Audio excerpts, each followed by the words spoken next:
Je vais donc créer mon premier fichier PHP. Alors j'ai créé un dossier de travail sur mon disque dur que j'ai appelé PHP MySQL et j'en ai fait un raccourci pour y accéder plus rapidement sur mon bureau. Ce dossier, je vais le déclarer comme étant un dossier fonctionnant sur mon serveur local. Je vais donc créer un alias directement dans EasyPHP. Donc pour ce faire, je vais d'abord démarrer EasyPHP. Voilà, qui va démarrer mes serveurs locaux, mon serveur Apache et mon serveur MySQL. Et je vais accéder par ce petit bouton à l'interface d'administration de mes serveurs locaux. Voilà, donc j'accède à cette interface qui est une interface web développée en PHP. Elle s'ouvre donc dans une page de navigateur internet. Et donc ici, je vais créer un alias sur mon dossier de travail. Donc je clique sur Ajouter. Je vais lui donner un nom à cet alias. Je vais lui donner le même nom que le dossier. PHP MySQL. Et je vais renseigner ici le chemin de ce dossier sur mon disque dur. Je vais donc aller récupérer le chemin de mon dossier. Voilà, de cette manière, je fais un clic droit ici et je copie l'adresse. Je retourne sur mon interface et je colle mon adresse. Je valide.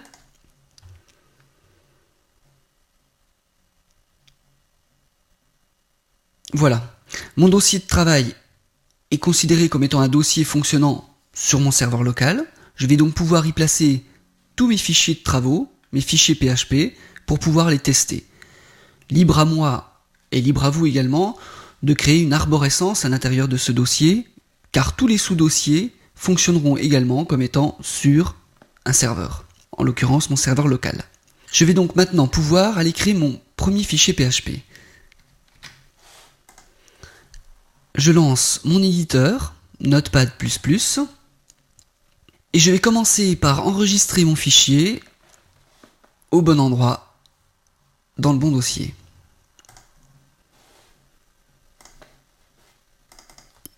Alors je vais l'appeler mon premier fichier.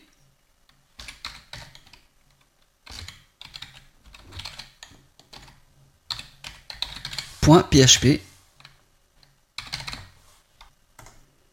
Le langage PHP est un langage à balises. Il faut donc que toutes les instructions PHP soient incluses dans des balises PHP. Je vais donc ouvrir ici une balise PHP et je vais également la fermer. Et donc tout ce qui va se trouver entre ces deux balises sera considéré donc comme du code PHP par mon interpréteur. Je vais donner une première instruction simple avec l'instruction echo qui permet d'afficher du texte. Donc elle doit être suivie d'une ouverture de guillemets et fermeture de guillemets, et je termine ici mon instruction par un point virgule. Toute instruction doit se terminer par un point virgule. Et donc entre mes deux guillemets, je vais insérer mon texte. Je vais mettre par exemple mon premier fichier PHP. J'en profite également pour insérer une ligne de commentaire juste avant. Alors une ligne de commentaire doit débuter par 2 slash et ensuite je peux écrire ce que je veux comme note. Ce sont des notes qui vont permettre au développeur de pouvoir se retrouver dans son code. C'est très très pratique, surtout quand on a des programmes qui contiennent beaucoup de lignes de code. En l'occurrence ici on n'en a pas beaucoup, mais ça nous sert d'exemple. Alors je vais mettre une petite note. Afficher mon texte. Voilà, très bien. J'enregistre mon fichier. Je vais donc aller tester mon fichier. Je passe par mon interface d'administration. J'accède à mon dossier. Je vois que mon premier fichier PHP est donc cette fois-ci bien visible. Et je vais cliquer dessus donc pour l'exécuter. Voilà, très bien. Donc mon interpréteur sur mon serveur local a interprété le code PHP.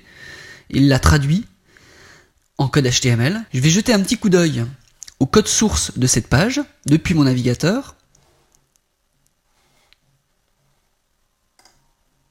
Voilà, et je constate que je n'ai absolument aucun code PHP visible, puisque mon code PHP a été exécuté sur le serveur et été envoyé sur le réseau et je ne reçois que le résultat de mon code PHP.